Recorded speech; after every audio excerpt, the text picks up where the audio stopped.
The ocean spoke in more voices than any one throat could hold, and the Armada learned its speech the hard way. At first the sounds were small. Whales' songs stretched into patterns the ship's translators could not keep up with. The scratch of coral, the hush of plankton moving like a tide of stars. Then the sea grew louder and sent pictures into the heads of the landing crew, as if it had hands that could touch memory. Lena was the first to stagger when the images came. She saw her childhood beach again, the sand where she once built castles that the waves kept taking. She felt the small hand of a sister she had lost in a storm. The scene unstitched her calm and left salt on her face that was not rain. Yarrow watched the ruins breathe new light and saw machines mending a coastline with slow, patient work. Saw people working together, not to take but to make. The visions were not only warnings. They were lessons placed like stones in the path so the Armada could choose how to walk. Rourke stood with his coat tight against spray and listened. He had expected a simple answer: leave or die. Instead, the sea asked things no machine could. It asked what the Armada would give to show it had changed. It asked for work and story and songs that meant something, not gold or guns. The council argued as the water spoke. Some captains wanted to smash the sea and take what lay hidden. They said the ocean bellowed like a beast, so they must kill it. Others, more patient or clever, wanted to trade knowledge. They wanted maps and data, seeds of old farms, power that ran without burning stars. Men who lived by selling fear spoke of the tooth and its song as a weapon to break worlds. Quiet ones spoke of listening. The sea did not answer in a single line. It answered in a parliament of things: the slow thought of a deep whale, the bright anger of a storm, the patience of coral, the tiny cleverness of bacteria that turned death into growth. Visions came not just to the leaders, but to every pair of eyes on the shore. A gunner saw himself as a child handing a fish back to water that had been kept for a day. A thief saw his hands dirty by planting seeds instead of digging graves. Little by little, the Armada felt something unfamiliar. It was not only hunger or fear, it was a small pride that warmed like a new coal. To prove anything to the ocean, the crew tried small deeds. They bound broken reefs with wire and wood. They set free fish trapped by wreckage. They sang songs Lena remembered from a home she had tried to forget. At night, they lit lamps and watched as creatures came close, unafraid for the first time. These acts did not please all the captains. Some called them foolish and soft.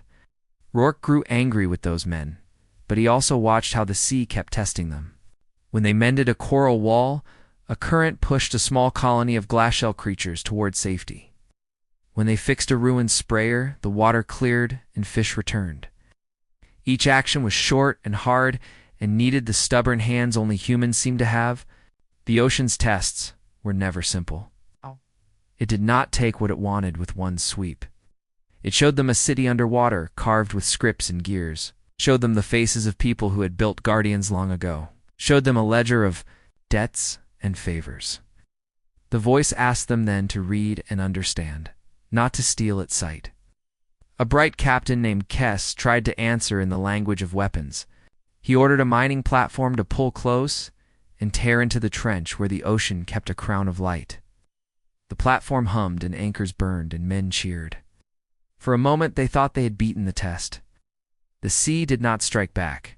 With storm or teeth, it used its patience as a net.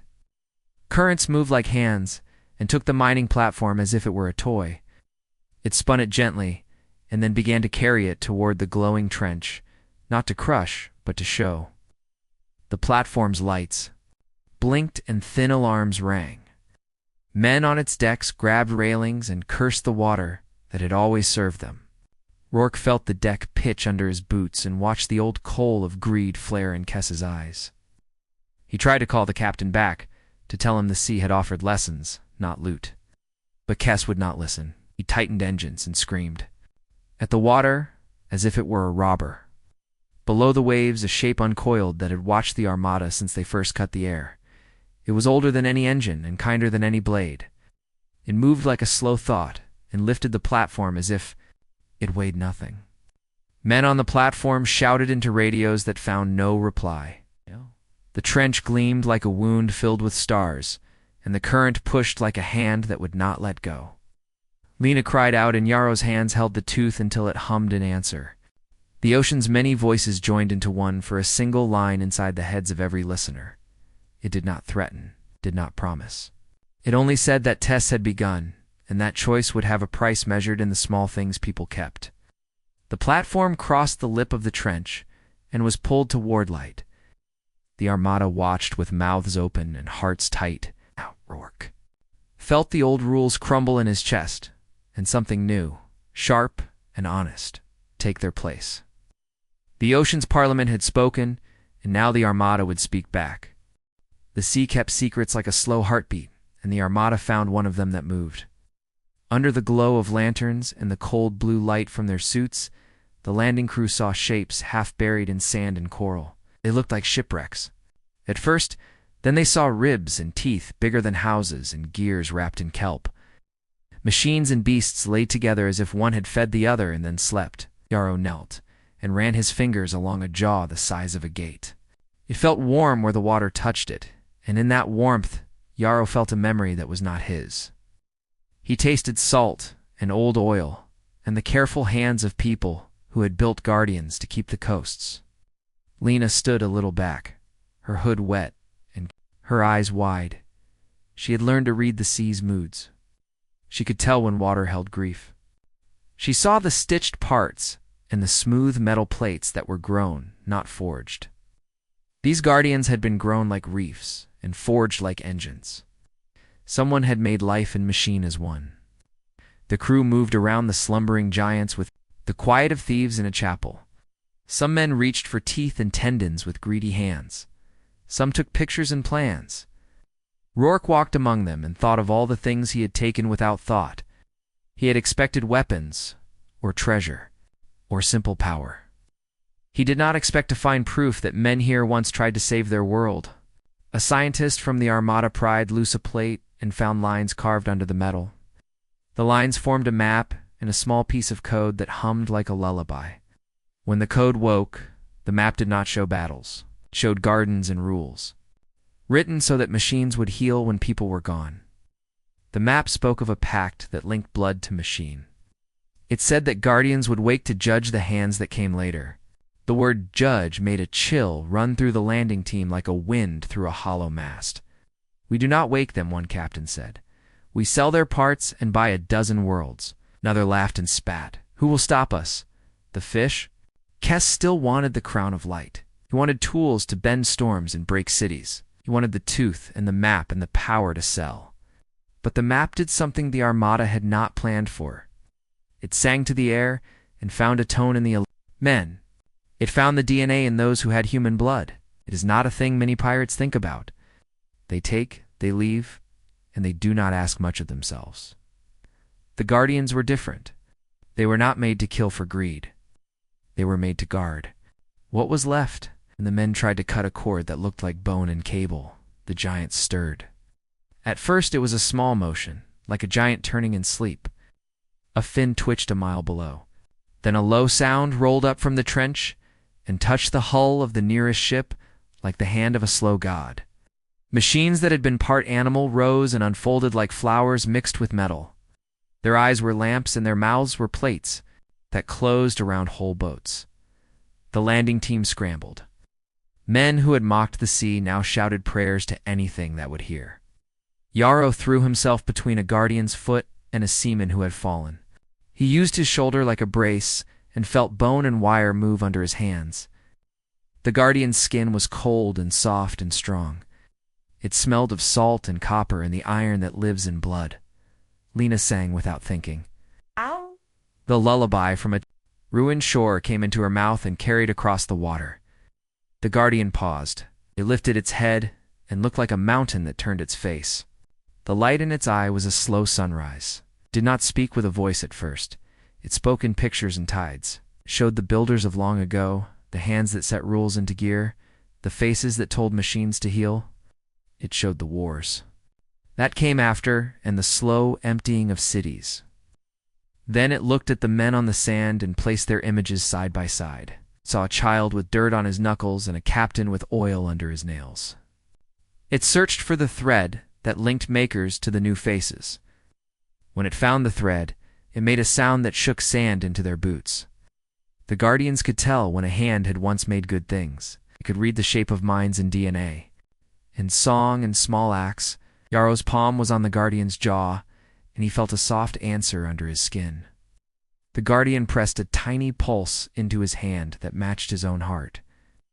For a breath, Yarrow thought the machine would eat him. Instead, it touched, and it asked without words if he remembered how to make life, not just take it. The Armada's warriors drew their guns and pointed them like thunderheads. Kes shouted that the Guardians were tools, nothing more. He fired a warning shot into the air, and the bullet broke into steam where it hit the water, as if the sea had swallowed violence before it could strike. The Guardian did not move to kill the shooter. It moved like a judge. It reached down with a limb the size of a bridge and touched the deck of the mining platform that Kes had sent closer. The touch left a mark that glowed with old light. It showed images only Kes could see, the faces he had harmed, the villages he had burned, the children who had cried while ships took their fathers.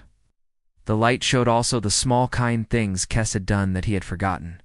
The boy he had fed once, the roof he had rescued for a child. The Guardian did not condemn him outright. It opened a choice that would make his heart known to the world. He saw greed and fear and a flicker of something like regret. Men shouted and knives flashed. The Guardian lifted its head higher, and its voice moved through the water and into the minds of every listener. It did not say leave or die, it asked. It asked whether they wanted to be makers again or remain children of hunger. It said it would wake fully if they chose wrong. It said it would judge not by sentences, but by acts, not by the loud claims of captains, but by the small, steady work of hands. The Armada held its breath. The sea around them seemed to wait. Rourke felt the old rules rust in his chest and a new rule set like a stone. He did not know what he would choose, but the Guardians were awake enough now to know the taste of hands. The trench below stared back like an open mouth. The giants rose in slow motion, and the map in Yarrow's pack glowed with a light that asked for a promise. The choice had arrived, and the price would be more than coin. The council met on the flagship, while the sea kept its slow watch, and the air smelled of oil and salt and old deals. Rourke sat at the head and looked at faces he had trusted and stolen from for years. Kes beat his fist on a table and named prices and weapons and markets. He wanted the tooth made into a key to break storms and sell fear. Others spoke in softer voices about maps and machines that could feed whole worlds. A smaller voice spoke last, and it stunned the room. It was the ocean, translated not by metal, but by visions pressed into the minds of those present. It did not want blood paid to it. It wanted something else. Not cruelty wrapped in ceremony, but proof that hands had changed. The sea asked for creation, not a corpse. Asked for a thing made to heal, not to harm. The captains barked and laughed. It always traded in clear prices, metal for coin, men for muscle. Rourke felt the old rules tug him. He thought of a veteran named Haven, a man who had turned his back on his village for profit and who had left children without a father. Rourke could offer Haven as a token.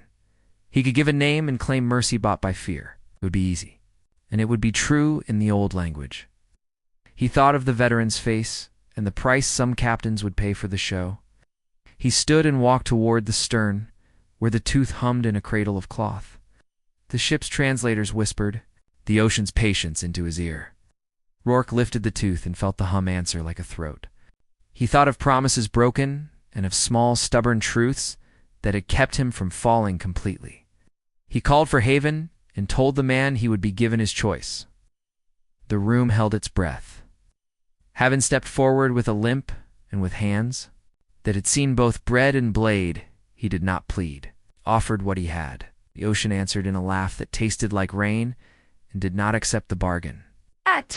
It pushed a picture into their heads of children building gardens and of hands planting. Coral had asked them to do what only makers could do, to give life when all they had done was take. Rourke felt the shame like a rope around his chest. He had thought a human life could be the coin to end this test. The sea told him he had been wrong. It wanted change made, not shown. wanted evidence of creation that could live and learn. The captains argued, and the ship creaked. Kess threatened mutiny and called the ocean a beast in need of a spear. Men looked to Rourke for a solution. He looked back at the Tooth, and then at Lena and Yarrow, who had learned to listen. They were the people who had mended engines and hummed forgotten songs. Rourke did what he had never done for a price. He asked his crew to build. They scavenged broken hulls and reef scrap, old sensors and hungry wires. They took seeds from stores meant for trade and coral fragments kept as trophies. Lena taught hands to thread seeds into steel, telling stories of how songs had held towns. Together, Yarrow melted plates with care until they bent like ribs and could hold soil and salt. Men who had once sold children's names sewed netting and carved tiny homes for small life. The work was hard, and many laughed at the folly. Yet, in the long hours, the men found their hands knew more than taking. They could splice a pump that breathed like lungs. They could graft coral to metal so it would live. They learned to wait and to sing while waiting. The creation took shape in a basin on the deck. It looked like a shell that held a garden and a machine at once. It had blinking eyes that were lamps and soft plates that could open to release seed and water. When Yarrow set the Tooth into its base, the object hummed and fed a slow current through the thing's core. The crew stepped back and held their breath as children do before a game begins. The thing shuddered and took a tiny breath of sea air and pump force. A small green frond opened like a mouth and reached for a light. It tasted metal and memory, and it sang. The tune it sang was not a tune the Armada knew. It was older than the captain's grudges and kinder than most prayers. The song braided with Lena's lullaby, and the deck filled with sound that made the hair on arms stand up. The ocean answered at once, and its voice turned from many into one. The water around the fleet glowed with lines of light, and a far current pushed inward. From the trench there came a low pull like a breath taken by something. Larger than a ship, men swore and grabbed rails. Kess spat and called the act a trick. Rourke felt the ground of his certainty shift. The creation did not stop singing. It lifted a seed on a small sprout, and it began to tell, in a sound that meant more than words. The ocean's oldest grief. The song spread along the waves and touched the guardians that slept in the deep. Something moved beneath them, and the trench threw back a light that made the night look like day. The Armada saw shapes uncoil in the MZ. Water and knew that their bargain had become a summons. They worked with hands that had always taken and learned to give instead, and the deck became a place of small miracles. The crew split into teams and moved like people who had finally remembered an old, useful song. Some dove into the surf with nets to free creatures trapped in wrecks. Others climbed ruined towers to cut away rusted nets that strangled coral gardens. And a group led by Lena threaded seeds and tiny living things into metal cages, so new colonies could grow where machines had torn old life away. Yarrow sat with his tools and whispered as if to a child, bending metal the way a potter shapes clay. And when he wrapped a pump in living coral, it began to breathe like a machine learning to dream. Men who had once sold whole towns learned to sow seaweed with gentle hands. A gunner whose fingers knew only triggers learned to splice a battery that would feed a sprout through a long night. They worked in silence and in laughter, and each a small thing they fixed made the ocean's voice softer, as if it was tasting a different kind of answer. At first the act seemed trivial to many, a repaired nursery for glassshell larvae, a repaired light that led lost whales back to their paths, a patch on a reef where tiny gardens could take root.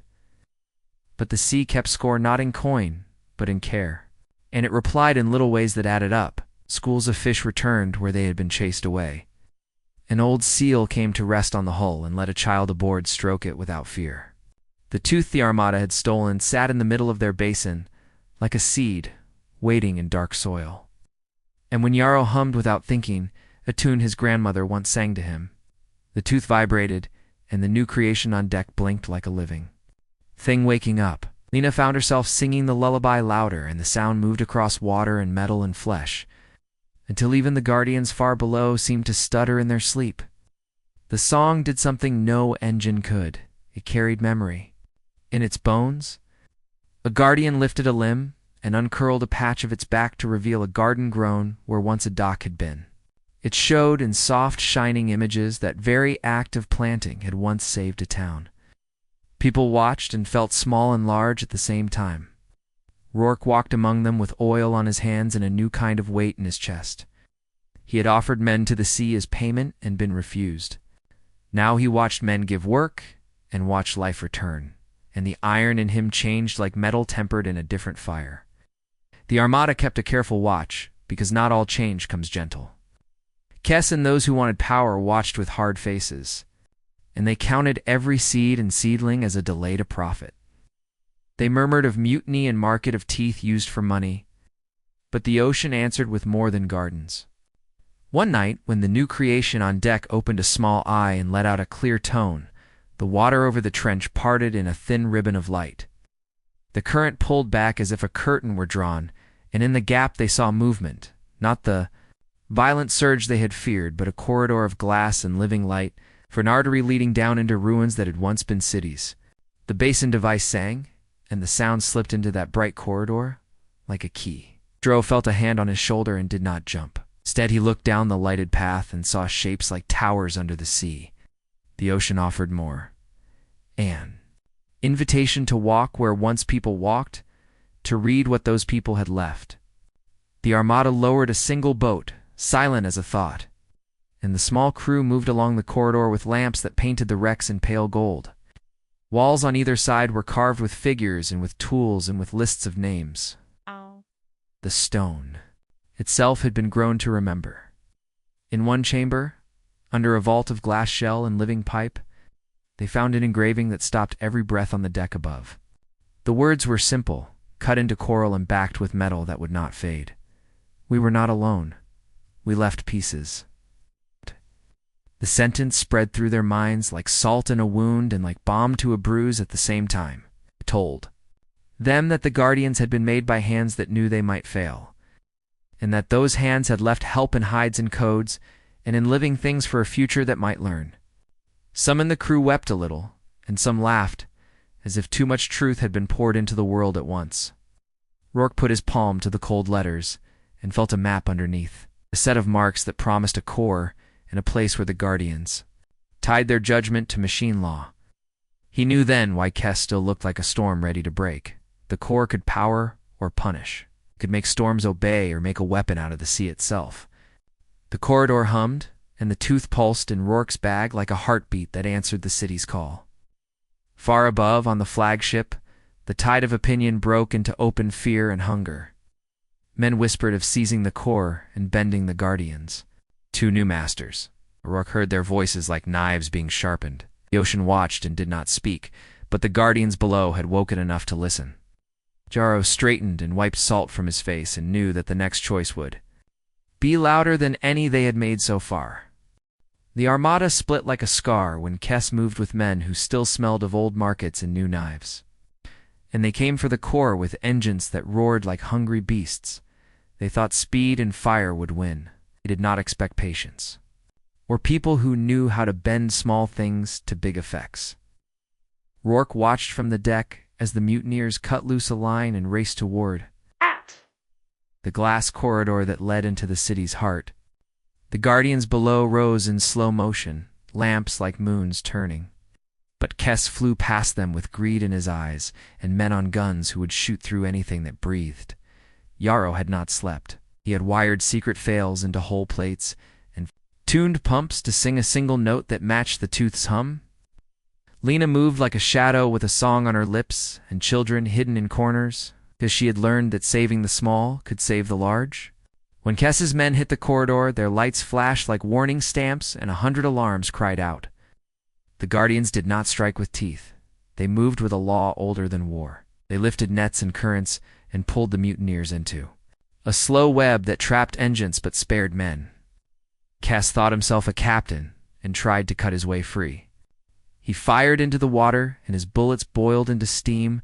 When they crossed a line, the ocean declared sacred. Rage made him reckless. He shoved at a rail, and a small child on the deck above stumbled and rolled toward the open light. The time narrowed. For Rourke, in that small second, could have used the tooth to seize the core and bend the guardians to rule markets. He could have turned the ocean into a weapon and made his name louder than any storm. Instead, he ran and caught the child. With hands that smelled of salt and oil, a guardian's limb swept past and chose to close where a fist would have been. Kess's men screamed and the trapped engines hissed. Rourke felt the old claim he had built his life on slip like water through fingers. He looked at the child and then at the tooth, heavy and singing in his pack. He heard the city's carved words in his head again. We were not alone. We left pieces. We waited. The tooth pulsed in his palm like a heart that wanted company, not control. The ocean's single voice wrapped around his thoughts and asked him to promise, not threaten. Rourke did something no one expected. He stepped forward and laid the tooth on the core seam and used his own blood to unlock the pact. The builders had made long ago. He bared his hand and let the city read his life like an open book. He did not lie about the worlds he had taken. He did not hide the men he had sold or the faces he had left. He showed small truths too. The nights he had stayed to fix a child's broken radio and the time he had kept a promise to a dying friend. The core did not reject him. It did not reward him either. It asked for proof in the days to come and gave a thread to hold on to. The guardians slowed their motions and looked like watchers who had been given a name to call. Yarrow's circuits sang, and the tooth became a bridge. Lena's lullaby braided through the light, and the child laughed like a bell. The trapped engines calmed when the ocean felt honesty, not cunning. Spat and raged. He tried to pry the tooth from the seam and found his hands held like a child held back by too many ropes. The guardians did not kill him, but they showed him his debts in a light that left no place to hide. Some men grew still and then wept. A few who would not bend tried to run and found the water would not let them go. The Armada that had come to take had to choose who it would be in front of the city and the deep. Rourke called for a new council, and he stepped down from the place he had always claimed as captain. He offered his command as proof he would be judged by acts now, not by orders before taken. The crew looked at him with eyes that had seen storms and gardens at the same time. Many turned away, but enough stayed. They formed a small flock of hands and minds that would learn to give as quickly as they once learned to take. The ocean answered with a pact that tied living things to promise. Those who pledged to protect the coasts and teach their kind to heal were given marks that the guardians read like names. The marks did not make slaves. They made interfaces, a way for human hands to work with machine bone and living reef. Some men left, shamed or angry, and the guardians watched them go with eyes that were patient. Others stayed and learned to graft coral to metal, to speak in small songs that made engines breathe like lungs. The core hummed and fed the guardians with rules that unmade weapons and remade hope. The city below opened its libraries and sent up seeds and plans. It had waiting tools and codes for rebuilding what men had broken long before the Armada came. Rourke walked the decks with a new limp and a laugh that surprised him. He caught a child stealing a piece of light and he did not scold. He taught a young mechanic how to splice a pump so a reef could drink and live. In quiet hours, Lena taught songs to those who could not remember lullabies, and Yarrow wrote lines of code that told a guardian how to help, not judge. The ocean did not declare victory or revenge. It made a bridge and left the choice to cross. It bound those who crossed with a name and a job, keepers of coasts. Readers of ruin, hands that would mend where others had torn. The Armada, once a fleet of thieves, became a ragged line of ships that carried gardens and seeds and tools as prizes. Markets felt the change like a wind gone new. Kess was watched by the guardians and by men who had learned to name what they were. He would leave. With bitterness, and sometimes bitterness finds work that is worse than war. The guardians sank back into slow motion and settled on old reefs, but they watched the new keepers with lamps that learned faces. The ocean had asked for proof, and the Armada had given it in small, stubborn things. The pact was not a crown nor a chain. It was a promise written in salt and song. Years later, children would run on restored beaches and call those who had come to take by the names the guardians had given them. The sea kept its memory, and the people kept their hands. had come for plunder and found a different power, the power to keep. Captain Rourke stood on the deck and watched the ocean breathe. The Armada drifted like a cluster of storms over a sleeping blue. They had taken ports and moons and thought little of the cost. Earth looked easy from above, with light that fooled the eye. The sea pulsed and the hull under his boots answered with a slow vibration. It was a sound he had never heard, and it felt like a question. The crew called it a signal, and the machines called it strange noise. The water called it old. Memory in the air seemed to listen. They sent a probe with glass eyes and careful arms to touch the dark. It slid through spray and smoke, and the sea folded around it without breaking. When the probe found something deep, the water split and steam rose like a curtain. Stars dimmed. For a moment, and the metal of the fleet tasted salt. The machine came back with an object that looked like a tooth. It was as large as a man and smooth with years and sea scars. Yarrow took it in his hands and felt a hum that moved through bone. He had fixed engines and hearts, and he listened when objects spoke. Sparks ran up his fingers and pictures came into his head that were not his own. Lena watched because she remembered a shore lost to waves when she was a child. She felt a hollow in her chest that the sea pulled at like a thread. His eyes on the tooth because bargains had taught him to deny fear. He had taken much and promised little, and he knew the taste of emptiness. The ship's thin translator made the pulse into a shaky line of words. It called them children of hunger and asked if they would listen to old answers. At the machine because laughter makes the dark seem smaller. But the sea put images in their minds, and the laughter faded like mist. Men saw anchors tied to stones and cities grown from bone and coral. A voice that used no single tongue showed, each of them a scene and a cost. Rourke saw a broken marker with a name he did not know, and felt regret like a stone. The council below argued in tones made of metal and old habit. Some wanted to cut the tooth into parts to sell to the highest bidder. Others wanted to press its song into new holes to make power and fear. A few quiet ones said they should learn the meaning before they broke the thing. Rourke heard that quiet and felt it pull at him like a weight. He chose to go down and walk where the spray cut the air. The landing team moved with care, and the ocean watched like an old judge. They found a place where the water fell away into a ring of steam and light. Under the surface, lanterns blinked along ruins that had become gardens of glass. The crew walked. Where the air tasted of iron and pressure, walls were carved with shapes that told stories without exact words. Dro pressed his palm to those lines and felt the touch of hands that had left. He saw machines that fed coasts and gardens that grew on old ship ribs. A child's laughter slipped through a memory and then was gone. Lena felt at home in a place she had never seen and hummed an old lullaby. The tooth warmed and sang along. With the sea and the song, made the hair rise on their arms. The ocean tested them with small losses and heavy lessons. A mining barge that strayed too close was split and sank with men and metal. The Armada tasted the cost of greed in the sudden silence of missing voices. Rourke understood the ocean did. Not ask for blood in return. It wanted proof of change, not sacrifice for its own sake. It wanted a promise from hands that had always taken. He thought of worlds plundered clean and of faces left empty. That night, the tooth pulsed and showed an image that wrapped the minds of men.